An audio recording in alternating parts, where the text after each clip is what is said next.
যখন ঢাকনা খুলি কি সেন্ট বার হচ্ছে, একটা জ্যান্ত মাছ আর এই লাউ শাক টাটকা পুরো গাছের কাটা কেটে আর তরকারি করা, সে যা সুন্দর লাগে। যারা খায় তারাই বোঝে লাউ শাকের ঝোল কত উপকার।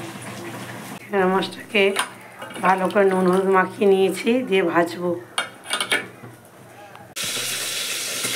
তেল গরম হয়ে গেছে, পাঁচফোড়ন দিলাম,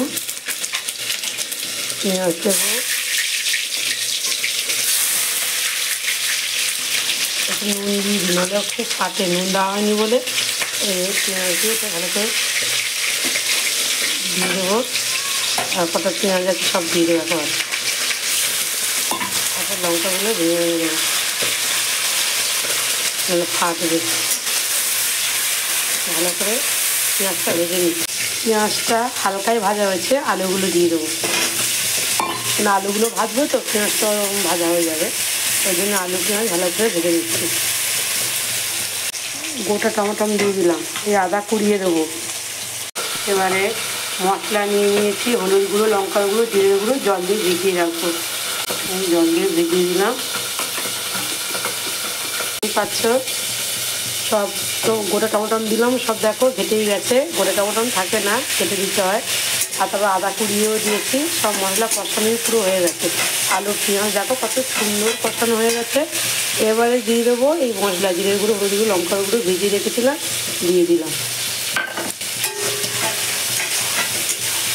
নুনটা তোমরা পরিমাণ মতো নুন দেবে, একটু চিনি দেবো। লাউ শাকের ট্যাংরা মাছ দিয়ে ঝোল যা ভালো লাগে কি বলবো। দেখো না কষানোটা, দেখো কত সুন্দর লাগছে, ঝোল তো আরও টেস্টি হবে। বন্ধুরা প্রায় কষানো হয়ে গেছে, মশলা ফসলা দিয়ে লাউ শাকটাকে একটু দিয়ে দিলাম, ডাঁটিগুলো আর পাতাগুলো একটু নেড়ে ছেড়ে নেবো, তারপরে জল দেবো।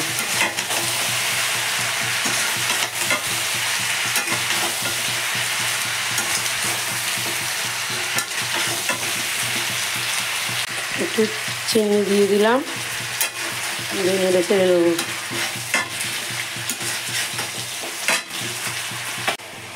দেখতেই পাচ্ছ সব কষানো হয়ে গেছে, এবার জল দিয়ে দেবো। আর একটু জলও লাগবে, একটু লাগবে।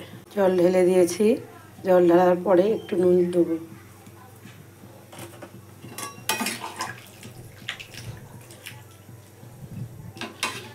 শীতকালে লাউ শাকের ঝোল যা ভালো লাগে না কি বলবো, ও দারুণ। গরম ভাতের সঙ্গে সেই জমিয়ে খাবো, একদম গরম গরম ভাত আর গরম গরম ঝোল।